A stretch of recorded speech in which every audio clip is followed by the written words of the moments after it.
founding director of the American Indian movement, leading several occupation protests in the 1970s, which called on the US government to change its policies towards Native Americans. You know, today's Thanksgiving, over 300 million Americans are celebrating this day, which deals with the very foundation of their country. You are not. And tell us why. Well, we have always referred to this as Thanks-taking because of the lies of the American government from day one. The first Thanksgiving. American schools generally teach a conventional story about the meeting of Pilgrims and Indians that finished with an amazing dinner. The end. But there's more to the tale. This video will explain the events around the first Thanksgiving and how it's not the image ingrained in tradition. At the start of the 17th century, southern New England was home to a variety of busy communities within several confederations. These were the people of the first light, and they called their home the Dawnland. Political leaders were known as sachems and had been trading with Europeans for over 100 years before the Pilgrims. Relations soured only after deceitful Europeans kidnapped locals to sell as slaves. Permanent European settlement was impossible due to the already high population of native occupants. But in 1616, tradesmen introduced a disease to the Dawnland, whose inhabitants died in droves from a lack of immunity. In 3 years, up to 90% were wiped out in several confederations, including the Wampanoag. Their head sachem, Massasoit, was aware of how close they were to being subjugated by their unafflicted enemy, the Narragansett. He was determined to save his people from such a fate. This was the political world the Pilgrims were about to enter. The Pilgrims were not called Pilgrims by their contemporaries. They were known as Separatists, a branch of the English Puritans.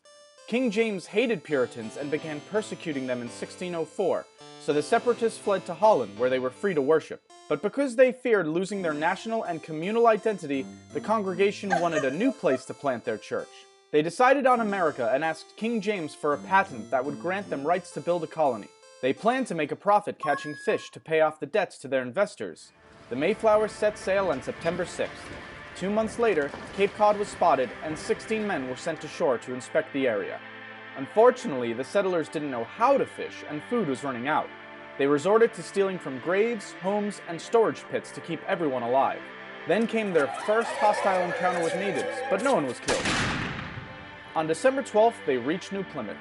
They did not land on any specific rock, but folklore insists they did. Construction began in January. By winter's end, 44 settlers would be dead from bad conditions.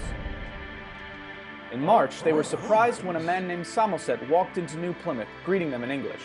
He told them they were building on top of a village called Pocasset, whose residents had all died from the recent epidemic. It belonged to the Wampanoag, and their chief, Massasoit, was watching them. The settlers were eager to trade, so 5 days later, Samoset returned with furs and companions, including Tisquantum. Known famously as Squanto, he had come to tell them in perfect English that Massasoit had arrived. After years of dealing with Englishmen, the sachem did not trust the newcomers. Edward Winslow was sent to be a hostage and declared the settlers' peaceful intentions.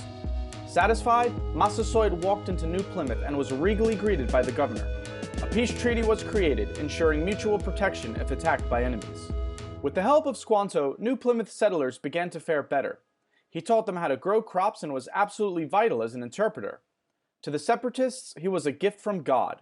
But in fact, Squanto had been kidnapped from Pocasset in 1614 and shipped to Spain to be sold into slavery. He ended up in London at the home of a merchant who taught him English and arranged for Squanto's return to the Dawnland in 1619. But Pocasset was now gone, wiped away by the epidemic. Massasoit took him in with suspicion because of his years abroad, but needed a translator to parley with the newcomers. He eventually sent his warrior Wôpanâak to live among the settlers and keep an eye on Squanto. By fall, the settlers had a bountiful harvest and a feast was held to celebrate. Massasoit showed up with 90 warriors and 5 deer for the meal. For 3 days, the English and Wampanoag ate and entertained one another. This was the famous first Thanksgiving children learn about in school. However, the word Thanksgiving would not have been used by these settlers to denote a harvest feast. During New Plymouth's first year, Squanto had been up to something. Realizing his substantial power as the only English speaker of his people, he conceived a plan to overthrow Massasoit. He persuaded locals he could command the English to make war or peace at his will. Wôpanâak was suspicious of Squanto and warned Governor Bradford. Soon enough, they discovered Squanto's plot and informed Massasoit, who was furious. He demanded Squanto be handed over for a swift execution. Bradford refused. The interpreter was too valuable to give up.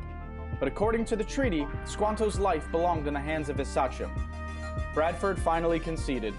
He was about to hand over Squanto when an unidentified ship appeared. The alarm it caused delayed Bradford and worried Massasoit's envoys. Angered and impatient, they left. The ship carried 60 Englishmen planning to build a colony near Boston. They abused the Massachusetts locals, initiating a conspiracy to kill the colonists. Warned about the plot, New Plymouth's leaders launched a preemptive strike to save their impudent countrymen. It bought peace for a time. In that time, more Puritan settlers arrived, soon outnumbering the natives. And while the Pilgrims' Treaty with Massasoit lasted until the sachem's death, other Puritans were not concerned with such alliances. Their fanatic religious principles ensured no peace between the two cultures could last. To Puritans, Native Americans were the other, wild, savage, godless. With such an ideology, the outcome was inevitable. If they did not convert to Christianity and surrender their cultural identity, they had to be eliminated.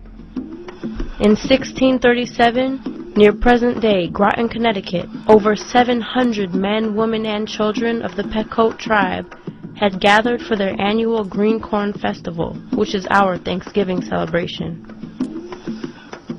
In the pre-dawn hours, the sleeping Indians were surrounded by English and Dutch mercenaries, who shot or clubbed them to death, while the terrified women and children who huddled inside the longhouse were burned alive. The next day, the governor of the Massachusetts Bay Colony declared a day of Thanksgiving because 700 unarmed men, women, and children had been murdered. Even the friendly Wampanoag did not escape the madness. The killings became more and more frenzied, with days of Thanksgiving feasts being held after each successful massacre.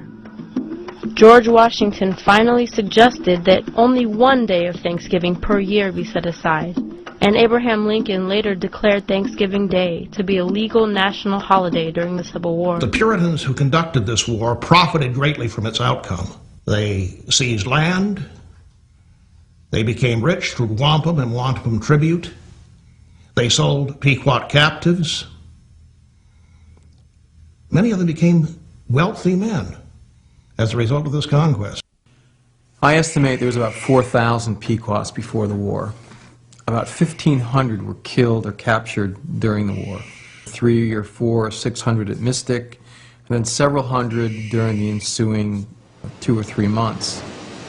The majority of the tribe survived. Many of them sought safety with friends and allies at Quinnipiac, Long Island, Connecticut, Narragansett, Mohegans, some various Nipmuc groups, and a very few, perhaps no more than a dozen, were actually sold into slavery in the Caribbean. And I suspect that several hundred Pequots eventually ended up in Massachusetts Bay, Plymouth, and Connecticut colony as virtual slaves.